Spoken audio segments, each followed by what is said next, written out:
On a revu et décrypté ce soir l'année 2015 avec le philosophe Alain Finkielkraut. Quelques minutes encore pour parler des événements qui vont marquer 2016.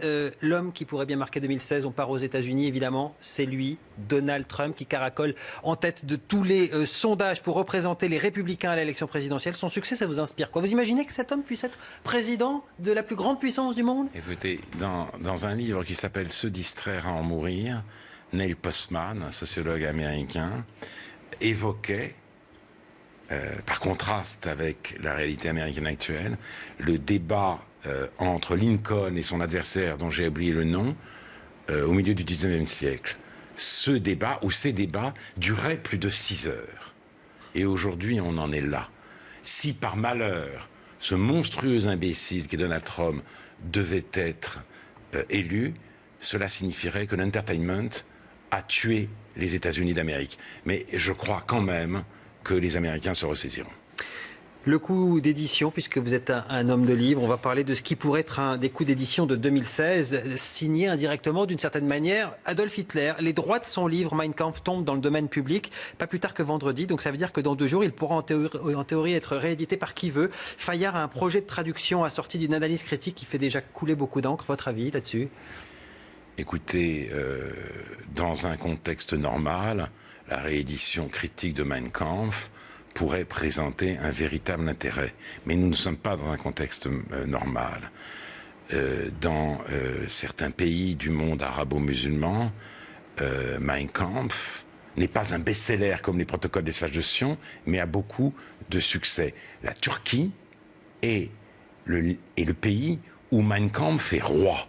Et en France, quand on voit l'immense succès sur les réseaux sociaux d'Alain Soral et de Dieudonné, on a de quoi s'inquiéter.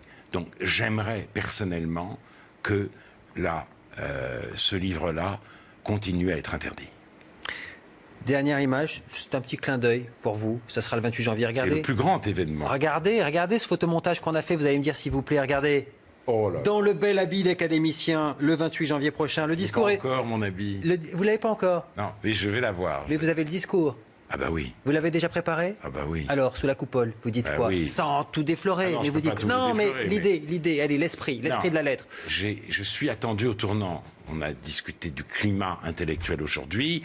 Le néo-réac que je suis, faisant l'éloge de Félicien Marceau, que l'on considère comme un collabo, alors qu'on a tout oublié de son œuvre, eh bien, on se frotte les mains dans certains cercles. On se lèche même les babines. Donc, j'ai décidé de prendre le taureau par les cornes, de traiter cette question aussi, et puis, en même temps, de parler de l'œuvre ou de l'aspect de l'œuvre de celui auquel je succède, que je trouve très, très intéressant et même important.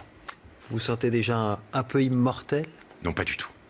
On ne se sent jamais, si vous voulez, moi j'aurai une belle épée, mais elle ne me permettra pas de vaincre l'oubli qui m'attend tôt ou tard. Je ne me sens pas immortel, je suis heureux d'appartenir à une institution très ancienne qui, justement, rappelle au présent que les morts existent.